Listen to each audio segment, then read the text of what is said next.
ایک بوڑھی اماں جس کی عمر بہت زیادہ ہو گئی تھی، اس کو جا کے سلام لی تو آپ فرمانے لگے اس اماں سے یہ عزیر کا گھر ہے؟ تو اماں فرمانے لگی ہاں ہے تو عزیر کا، لیکن وہ تو 100 سال پہلے غائب ہوئے، دوبارہ آئے ہی نہیں۔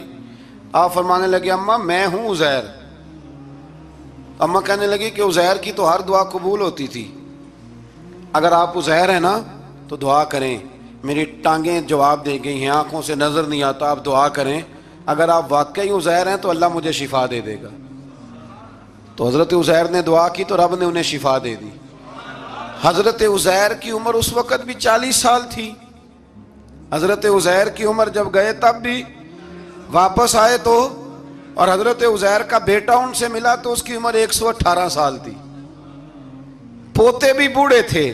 لوگوں نے حضرت عزیر علیہ السلام سے کہا یہ کیا ہے؟ فرمانے لگے یہ میرے اللہ کی قدرت ہے، یہ میرے رب کی قدرت ہے۔ آج بھی آپ دیکھ لیں کہ کچھ لوگوں کے بال ساری زندگی سفید نہیں ہوتے، اور کچھ 17 سال کے 16 سال کے نوجوان ہیں تو سارا سال ان کا سفید ہو جاتا ہے، علامات وہ آ جاتی ہیں جو بوڑھوں میں ہوتی ہیں۔ تو اللہ تبارک و تعالیٰ نے فرمایا کہ یہ ہماری قدرت ہے، اس طرح کر کے ہم مردوں کو زندہ کریں گے۔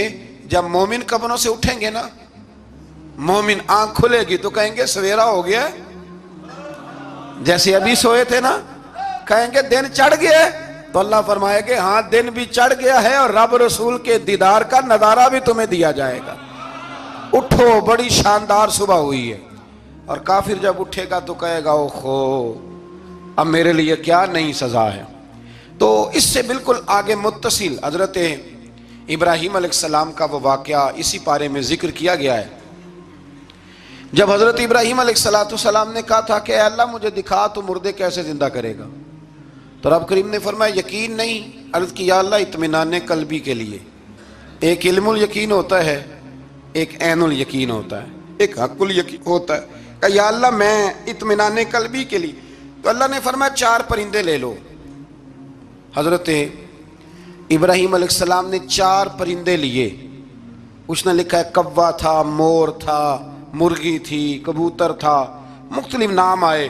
وہ 4 پرندے لیے، پھر ان کو ذبح کیا، پھر ان کا قیمہ بنایا، پھر گوشت ایک دوسرے میں مکس کیا، پھر 4 مختلف پہاڑیوں پہ رکھا۔ اللہ نے فرمایا مکس ہو گئے نا آپس میں، اب تم آواز دو۔